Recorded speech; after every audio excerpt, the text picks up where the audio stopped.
Have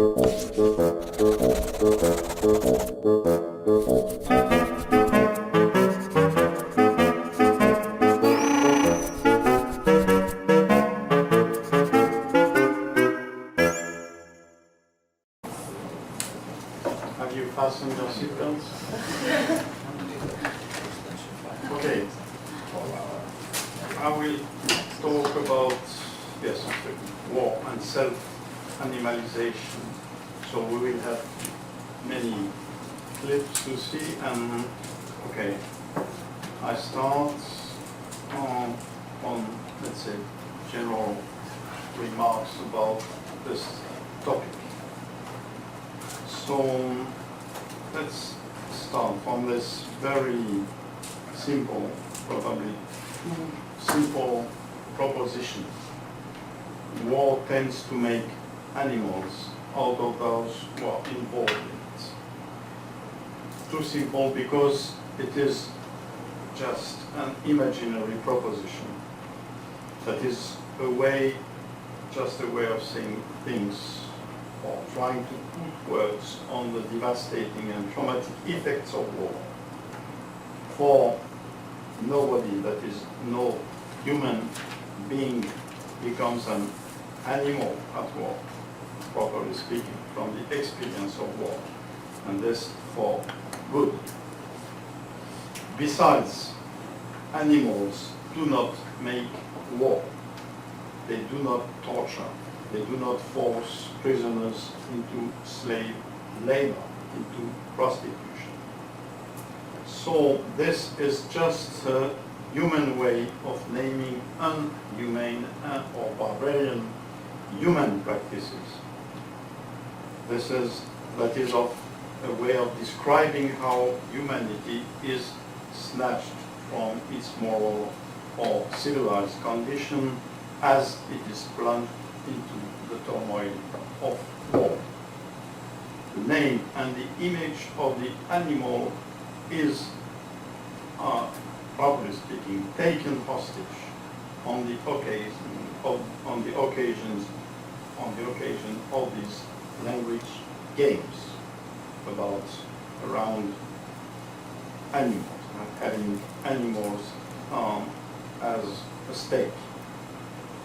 But this rather, let's say, unfair for animals and gratuitous use of the name and of the image of the animal appears to be something we cannot get away from, as we have to talk about us, humans at war, about the de-civilizing effect of war on us, about the moral decay or collapse which is supposed to derive from war. Our first move is to disparage the alleged moral downfall of the enemy, this in terms of animalization. As we saw it from many films, the enemy is a ferocious beast, a wild animal, a vulture, a monkey, etc.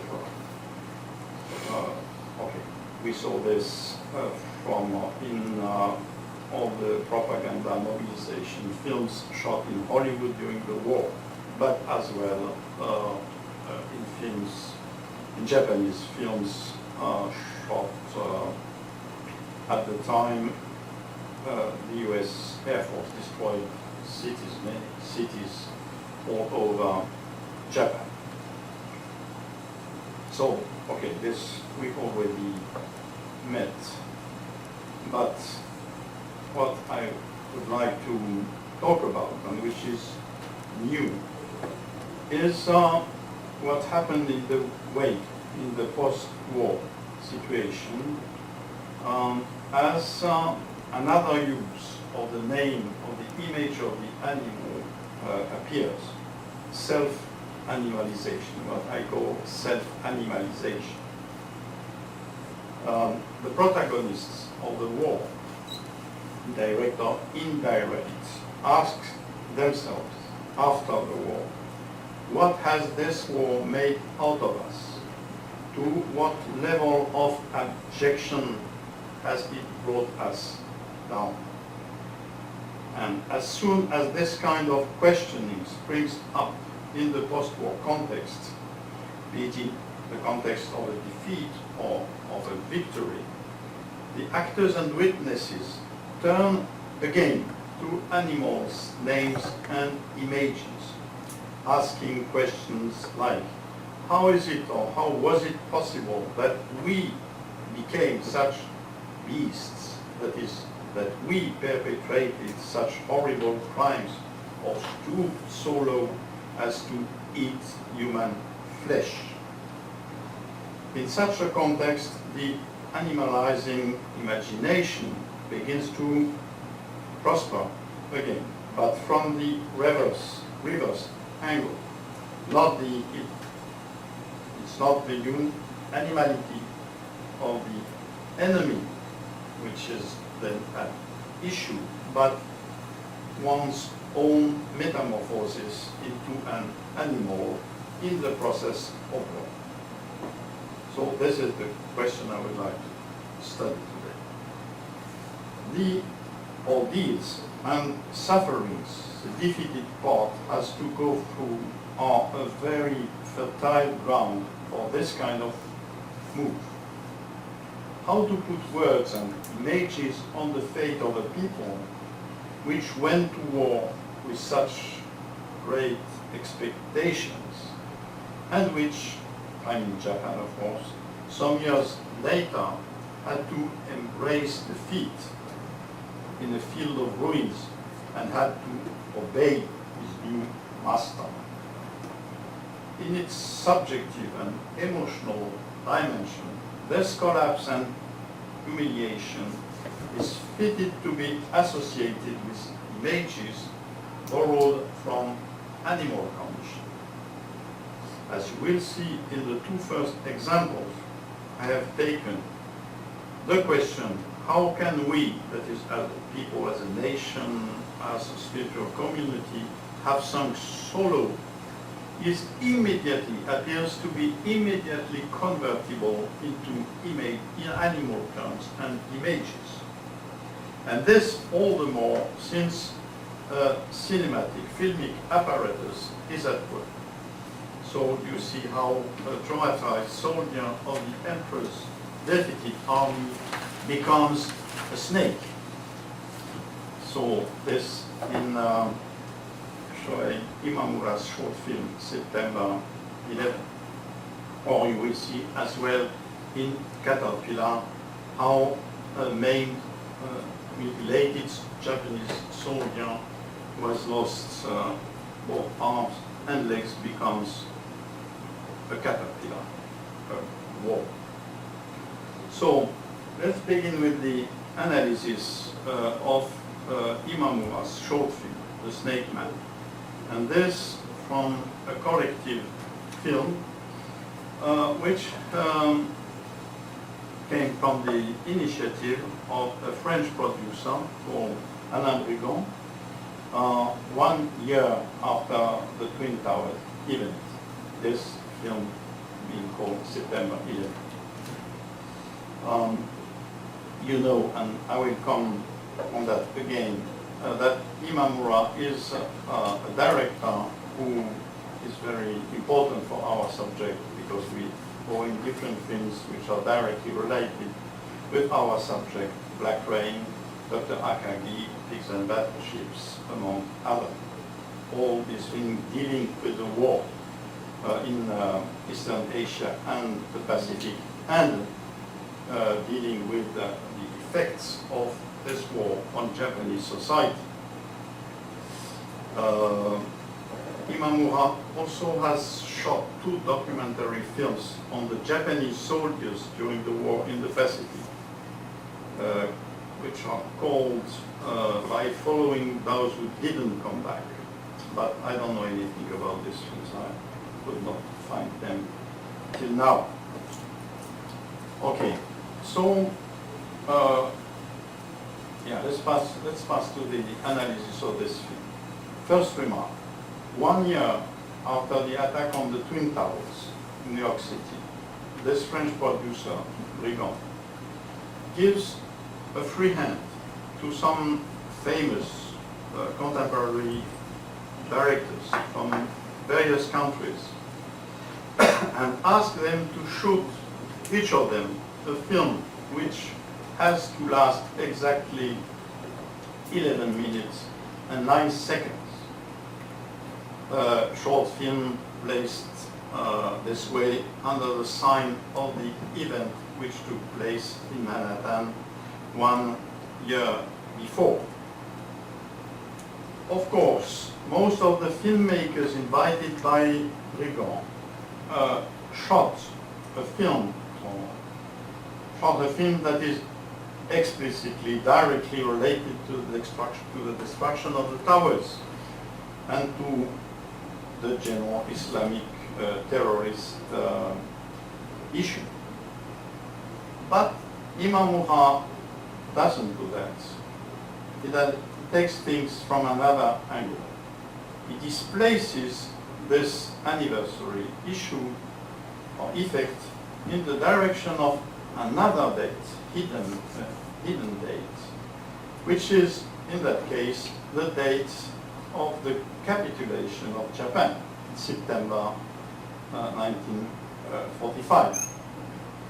He does not suggest, as the leftist English filmmaker Ken Loach in the same collective film, as Ken Loach does it in his own short film, Imamura does not suggest, as Ken Loach does it, that the noisy commemoration of the Twin Towers event is actually intended, or at least to some extent, to conceal, to make forget another anniversary, that of the coup d'etat by Pinochet in Chile. This coup d'etat by Pinochet having been openly backed by the United States. Okay, so one event making another one disappear. This would be Ken Loach's thesis. What Imamura does is different. He just connects the two events, that is, the end of the Pacific War and the attack on the Twin Towers. That is, he connects past and present by issuing at the end of the film a message that can be derived from both events. And this message is, there is no holy war. In other terms, those whom perpetrated the attack on the Twin Towers, by placing this attack under the sign of the jihad, that is holy war, against the West, that is imperialist West, hegemonic West, Christian West, white West, whatever. Those guys are on a wrong track, as well those who pretend to fight them, to fight back by launching a crusade against the axis of evil, that is militant Islamism. And here, this means Bush and his administration, Bush Jr. and his administration. They are both on the wrong track, Imamura suggests, because their bellicose mood is just of the same kind, or the same stuff, material, as that which led the militarist party in Japan to venture into a holy war against the United States and the Western colonial powers in Asia, and which, as a consequence, paved the way for the disasters that followed for Japan. It's interesting that Imamura refers what he has to say on this global event, Twin Towers event, that took place at the dawn of the new century, to what happened more than half a century earlier, that is the apocalyptic ending of the holy war launched by Japan against the Western powers. For Imamura, this disastrous experience made by Japan has a paradigmatic dimension. And it is what makes it impossible for Imamura to address this message, makes it possible for Imamura to address this message to the world audience, and this as a Japanese citizen, as a human who had to share this experience, the disaster of the end of the war, of the Pacific War, who had to share this experience with his countrymen and women. So this is what allows him, makes it possible for him to address, to issue this message. Believe me, holy war is a completely corrupted notion.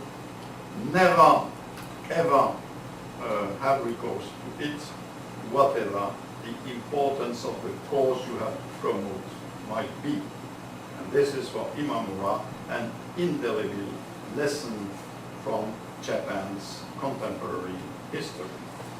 But of course, an artist cannot make a film, even a short one, 11-minute one, only out of, let's say, a message, a political message of that kind. The message, of course, has to be shaped, made into a story, fable, narrative. It has to become a figure, some kind of an allegory, maybe metaphor as well, I don't know, and that will be, in that film, the snake man, the snake soldier. So the plot, anyway, if what we can get on it from the film, I'm not quite sure of what I'm saying now, trying to sum up the film. A Japanese soldier who has been demobilized after Hiroshima, who has been traumatized during a battle, who is still scared to death, who has lost any self-control.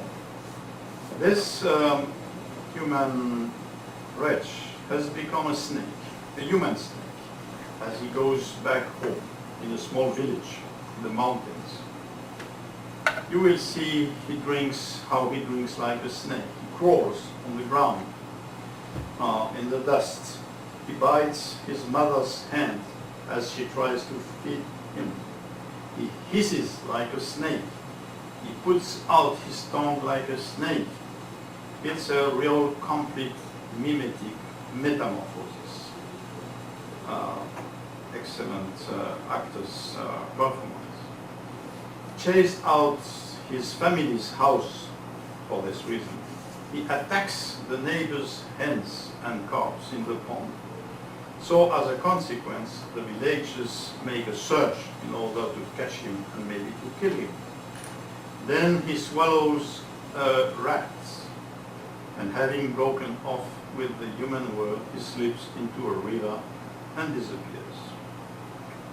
So we see, or you will see, this is a bit ironical dimension of the film, how his wife consoles herself with a priest from the neighboring temple. Imamura makes use of the image of the snake in, let's say, its traditional, that is, biblical sense. The snake as an emblem of moral abjection, as a synonym of maliciousness, as a symbol of evil. The experience of the ordeal of war has made of this young man a venomous animal. He has become so furious, mean, and rabid that he even bites his mother's hand as she wants to feed him, which is, of course, a very kind and natural mother's move or gesture. Imamura insists this way on the disastrous effect of war.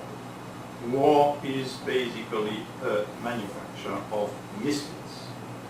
This traumatized and out of his mind soldier cannot catch up with his community, with the community he's originating from, his family, his neighbors. He cannot return to human common life. He has become a complete outsider. He's cut from human condition and social life, so he's condemned to loneliness and solitude. Becoming an animal, which is symbolically the hereditary enemy of humans, that is, snake. Giving up the standing position of the human, crawling in the dust, giving up human language. This is, of course, the most radical imaginable way to sever any bond with human condition. The young soldier espouses the, let's say, party of the infamous, the impure, the ferocious, so that no return to human society or to common life is possible. Becoming a snake is the most irrevocable breaking off with mankind one can imagine. What Imamura suggests through this tale, through this fable, is that war is what tears mankind from or off itself. That is, war is what metamorphoses human being into wild animals and metamorphoses human values into poison. Any kind of war based on ideological prejudices, on sectarianism, on fanaticism, so the Japanese emperor's holy war, as well as Bin Laden's crusade against the infidels.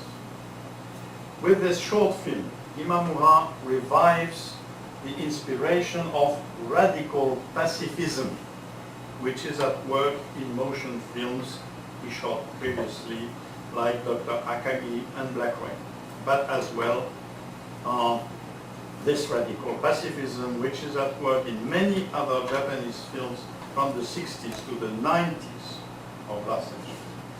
Movies that try hard to deconstruct the militarist nationalist narratives of the Second World War. At the beginning of this century, in the context of the rearmament of the West and its allies against Islamic terror, Imamura is worried about the resurgence of nationalism and, in the context of growing tensions with mainland China, the resurgence of some sort of revanchism in Japan. And this is the reason why he issues this call on the occasion of this collective film. Never more holy wars. We Japanese people should never become again snake men. And let's say it by passing. At this point, you can notice what the difference is in the world or in the realm of movie making. What the difference is between an artist, Imamura, and the very ordinary mercenary we often meet in this milieu. Mercenary takes his orders from the production. He shoots films which are in accordance with the general ideological mood and the wishes of his bosses and sponsors. An artist, if not exactly single-minded, is consistent in the choice of the matters his films deal with, and he takes a stand on things that matter. So, as for Imamura, Black Rain, the film Black Rain, his film Black Rain, deals with the fate of the survivors from the atomic attack on Hiroshima. It shows that those people, that is the Ibakusha, the survivors, for them war never ends.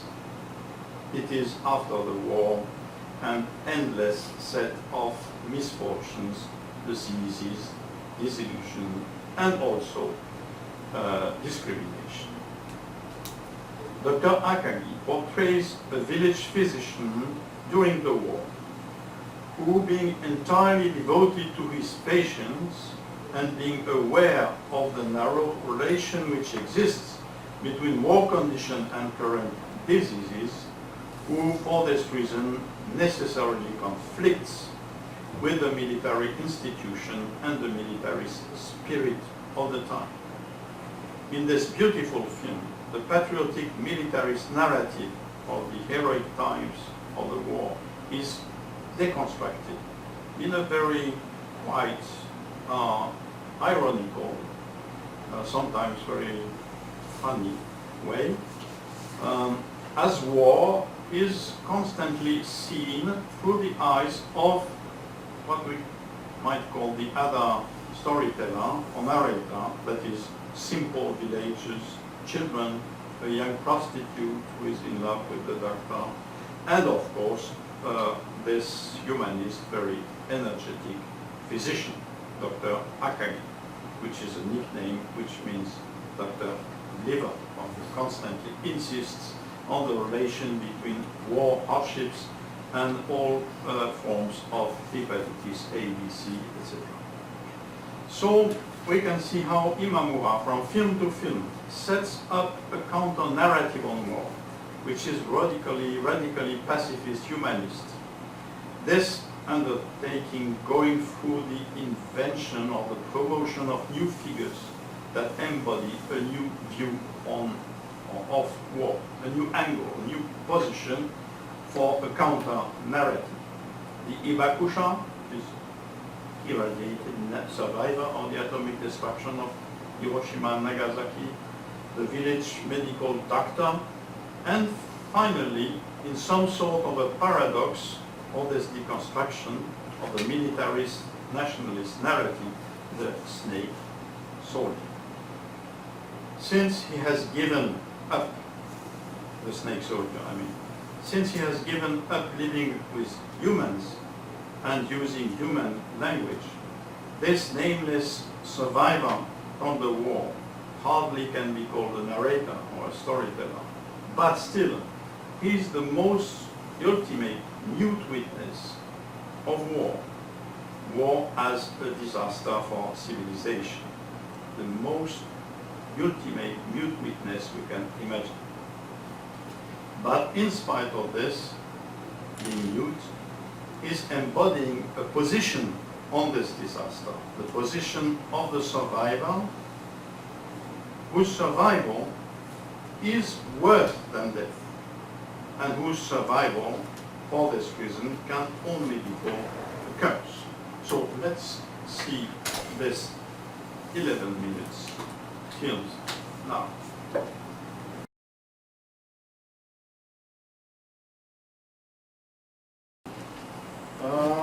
Okay. Would you say that the rat was real? Hope not. Hope not. Do you have any comment? Can we have some light, please? Thank you. Okay. The comment at the end that there is no holy war, is that supposed to be snake speaking? No. My impression is that it's the author's proposition. Does this snake, I don't know in this scripture, does it have any symbol? Because she sees the snake inside the Buddha. Yes, in the temple. But nobody is Buddhist. Who knows?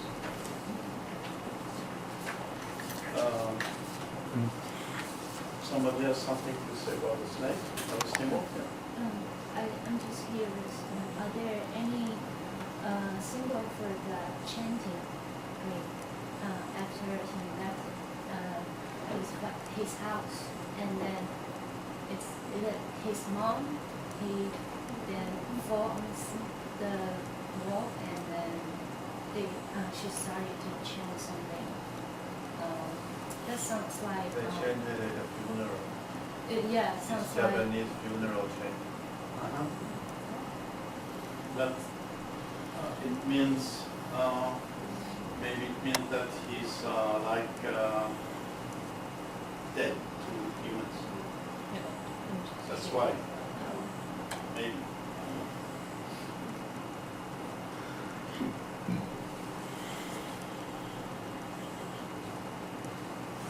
Anything else?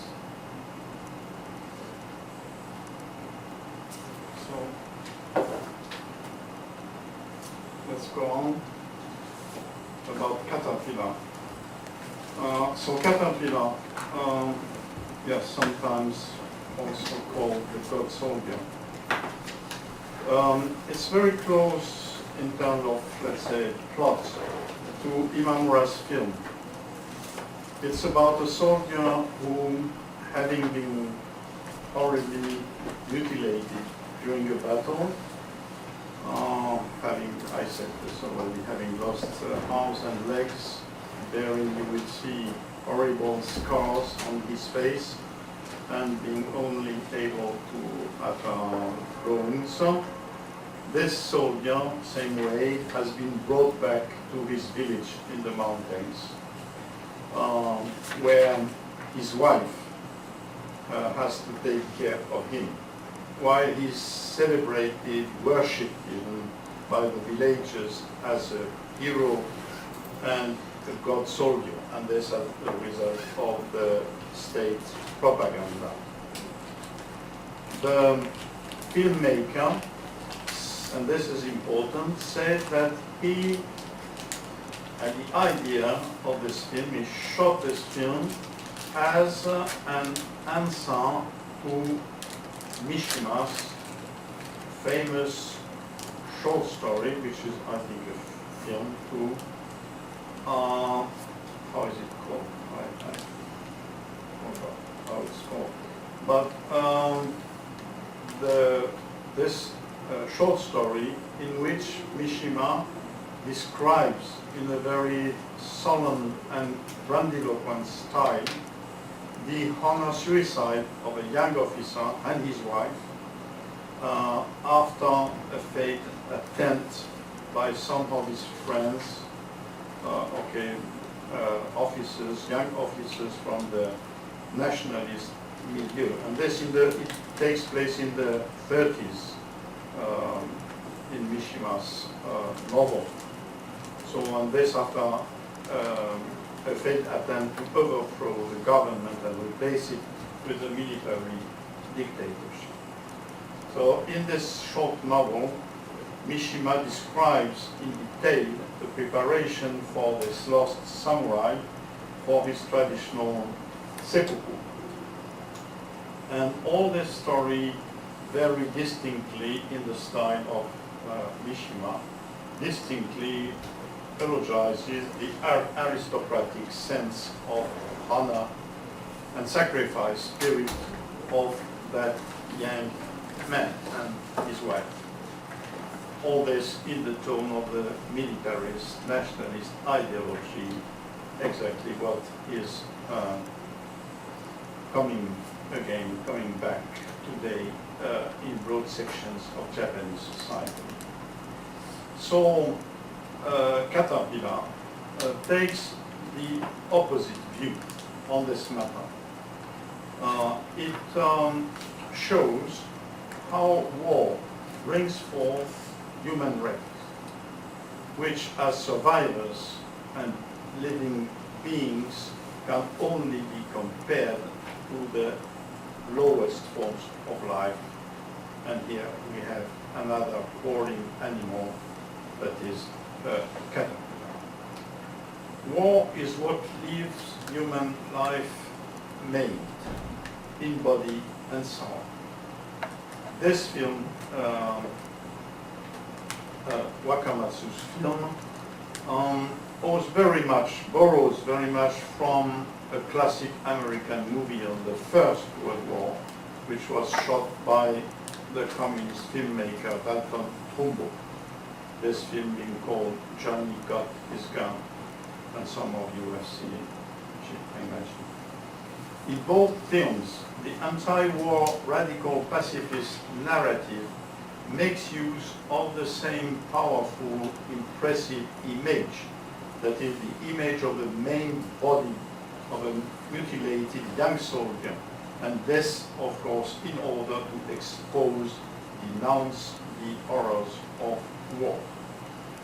Johnny Got His Gun, Trumbo's film, is based on the interior monologue of the wounded soldier who is lying on his hospital bed, whose sensitive and emotional capacities are intact, but who is unable to communicate with the humans who surround him. And this is for him, of course, an endless torture. In Caterpillar, the disabled ex-serviceman's situation is a bit different. He has become a living object. He has to rely completely upon his wife, who feeds him with a spoon, who washes him, who changes his clothes, etc. He has great difficulty to make her understand what he wants when he needs or wishes something. Furthermore, he sometimes has to be trailed around the village in full dress uniform, in a carriage, some kind of a carriage, like an animal, with his uniform adorned with all his medals, and this so that the villagers can admire, celebrate the god soldier. And this, of course, makes him furious and makes him feel humiliated, for he has become a trophy for the militarist regime and the hostage of the villagers' indoctrination. Being just able to crawl on the ground, to bite, and to utter groans is degraded to this most rejected and downfallen form of animal life. Is even less than a snake, a caterpillar, some kind of a wall. What is left from his face is ugly and repulsive, and he knows it. He sees it in his wife's eyes, from her expressions, from her behavior with him. For this reason, he seems to be in a constant rage, about to burst out. But there is something which makes things a bit more complicated, or let's say ambiguously spicy. This armless and legless wreck has kept intact his sexual potency, and sex with food is the only source of pleasure, relief, and contentment he has left. At the beginning, his wife is very reluctant to grant him this satisfaction, but in the course of time she gets used to it. So the film is like people by these sexual intercourse scenes involving this human wretch and this beautiful woman. And this is what I would say is a bit maybe borderline in this film. I don't know, maybe. I leave it open, you will see. But what matters for our subject is rather this. His only interest for food and sex, for this kind of, let's say, basic satisfaction, this is what makes out of him some kind of an animal. That is the way he manifests his sexual desire or his appetite for food is very brutal. It's that of an animal.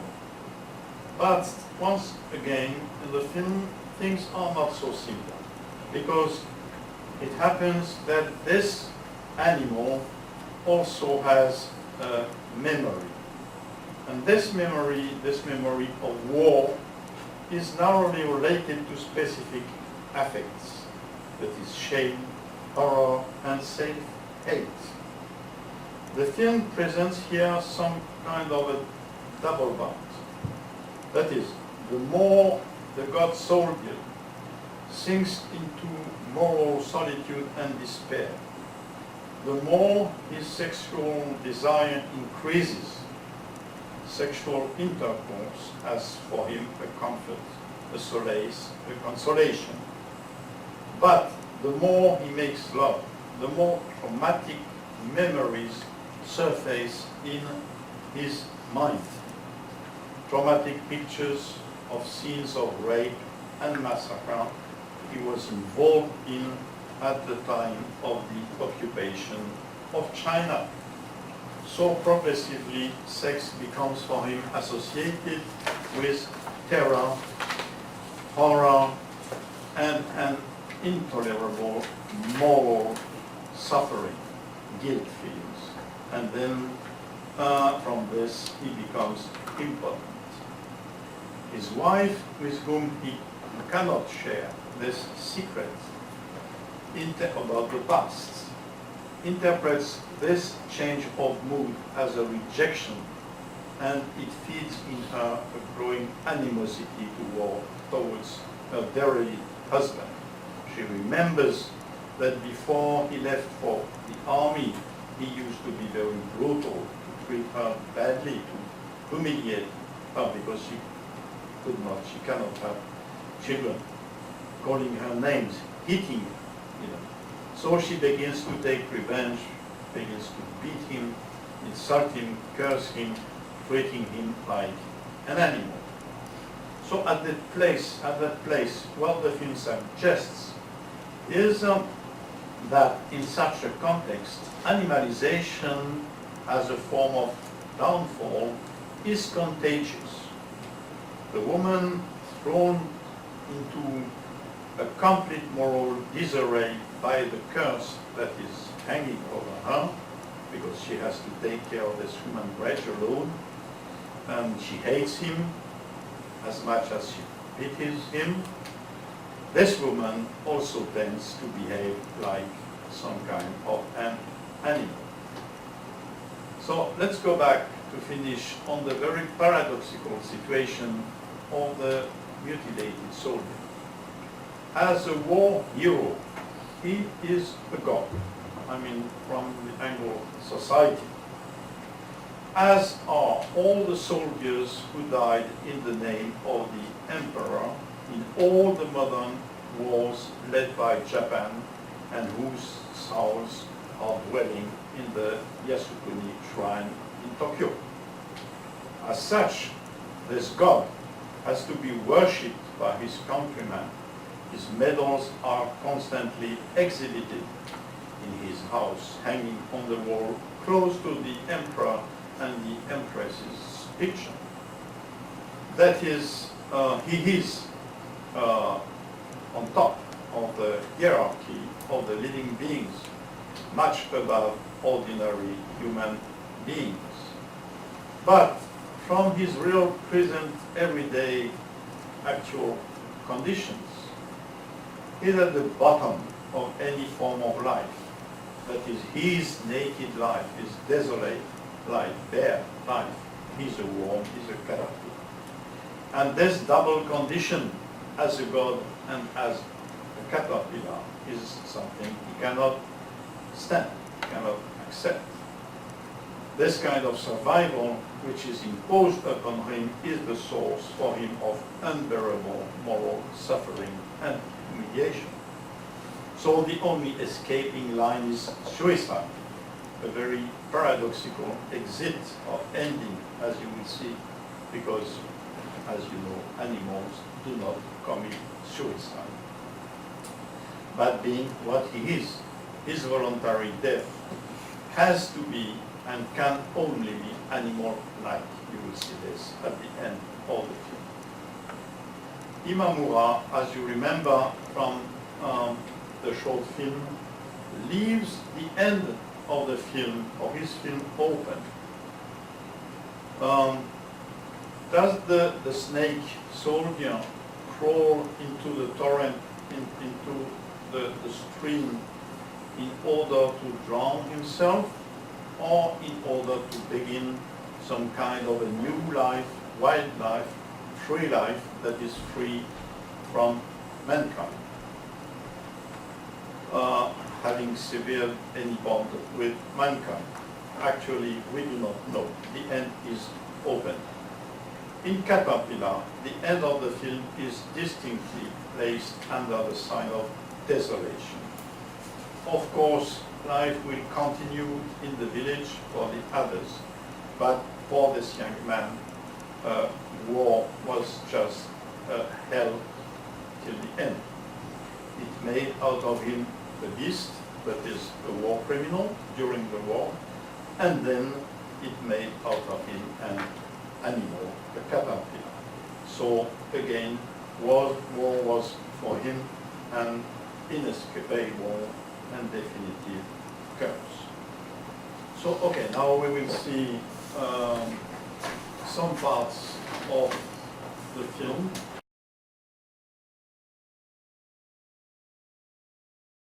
I thought it was more related to the fact of the family celebrate. But doesn't He's it mean- deaf. He doesn't know about it. Yeah, that's the other thing also. Hmm? Because he wouldn't hear it from the radio or No. but it's right after there's the thing saying Nagasaki and Hiroshima and Japan celebrate. And then he commits suicide. Instinct. Feels it. Is he really dead? Huh? Is he really dead? Yeah. Yeah. How do we know that? The doctor says, did the doctor say he's dead or everybody assumes he's dead? And like the first time the movie showed they have sex, it's after they play the radio for him, and then he began to have some reaction. So it seems he can understand, he can hear the radio talking about the war news. Yes, it's not clear. Perhaps he also heard that surrender message. And then here is his title card keeps running. When the radio plays, and two kinds of title cards. One is the war footage, the actual footage, and then there is this big death count. And then there's another kind that I wonder why the director puts this title card of radio announcers lines on the screen. Perhaps it's because the audience couldn't understand the radio message. Or because it's a kind of narrative poem, like if it's written on the screen, it's more authoritative.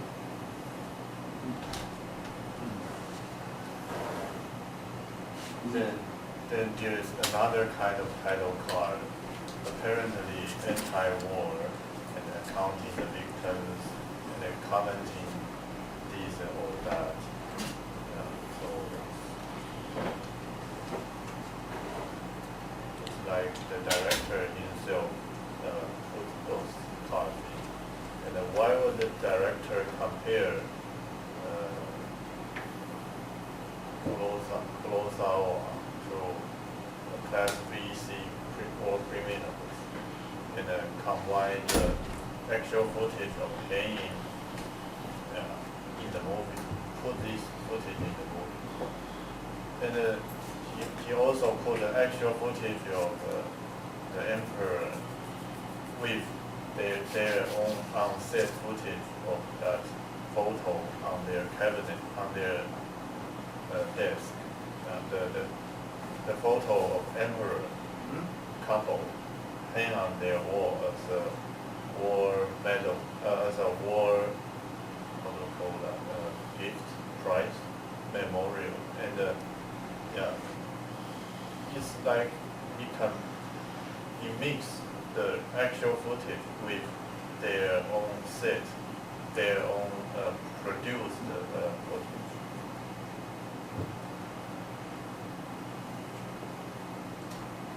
And then he also used the actual footage of Nagasaki bombing with American atomic bomb test footage.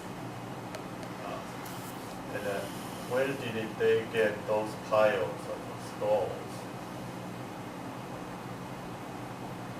Maybe in a museum, and I don't know. So it's like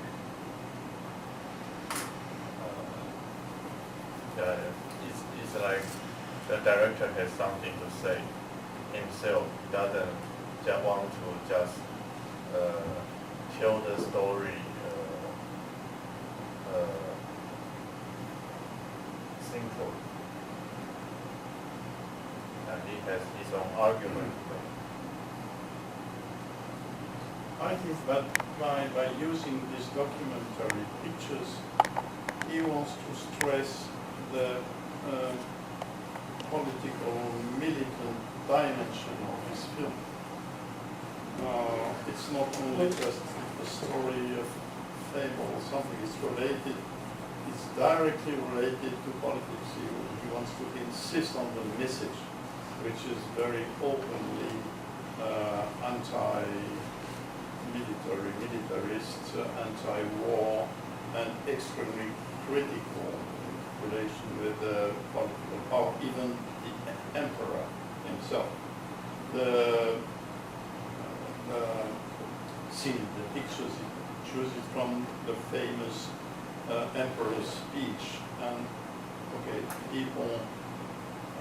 It's a very strong image of subordination, of blind obedience to the power, I mean from the people to the power of the emperor. So all this creates an impression of, well, I don't know, that, okay, this regime was based on blind obedience. And it corresponds to what we see from the people in the village, absolutely, completely, and the spell of propaganda. So I think this is the reason why at the end he presents these different images from Hiroshima, Nagasaki, the speech of the emperor, and the hanging of the people who have been sentenced to death during the Tokyo fire. So, yes, it's a very militant thing.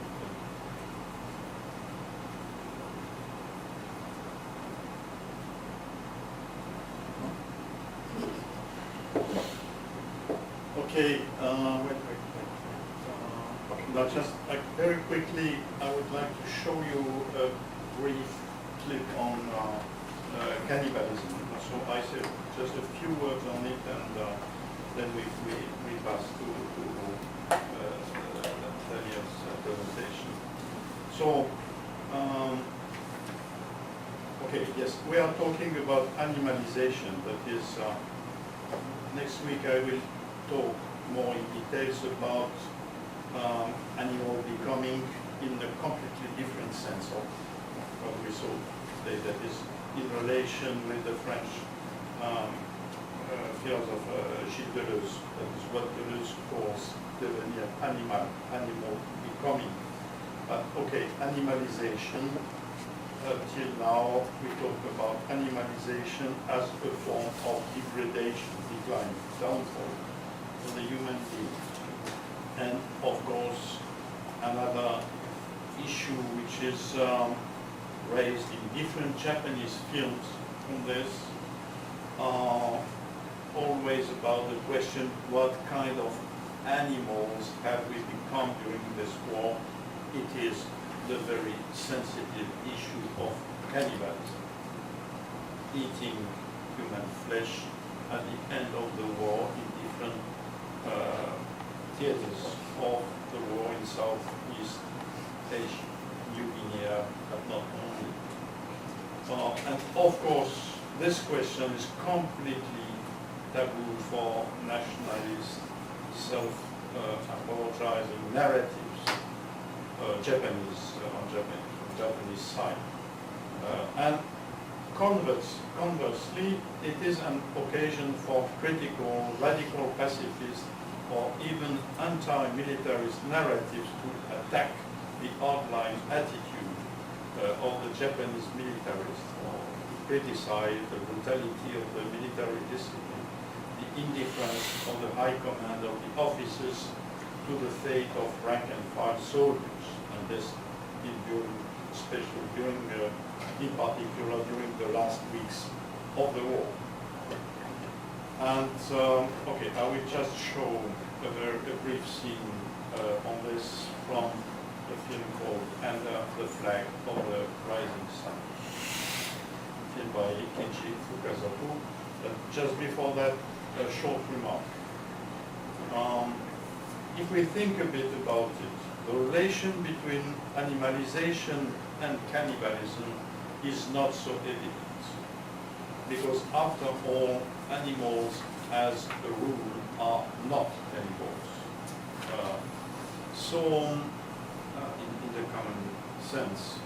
So why is this association between animality and cannibalism so evident, so automatic or peremptory for us? It is not because,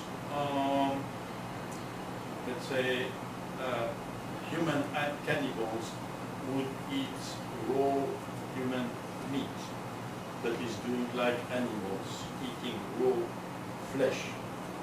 The distinction between raw and cooked culture, nature and culture, raw nature, cooked culture, delicious.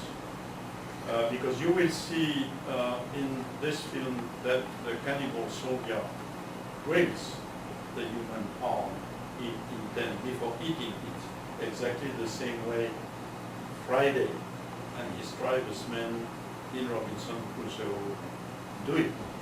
They grill, cook the human flesh they intend to eat. So, if we want to understand what this rather obscure association is based on between cannibalism and animality, we have to remember here that in human culture, in general, the animal or animality always is a very strong incarnation of otherness in general. So since cannibalism is for human modern societies a very strong and strict taboo interdict, its association with animal condition is one of the most efficient ways of reminding that being a cannibal, that is eating human flesh, is transgressing the rules, the patterns, the values of human culture in the most intolerable way. But this is, I would say, only one of the numerous cases in which humans think about their own moral failures and collapses just by projecting them, these failures and collapses, onto another subject, here the animal, which at this place has very often, I would say, has, let's say, a very broad back. That is, okay, we project this on the animal because it's very difficult for us as humans to take responsibility for it. Okay, let's see this short clip on the cannibal.